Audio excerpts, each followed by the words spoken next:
बसेरा है।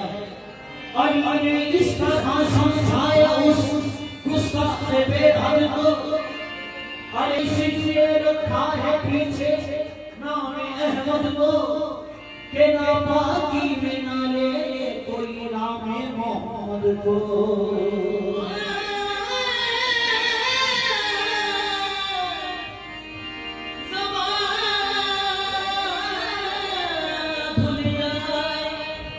कोई जवाब नहीं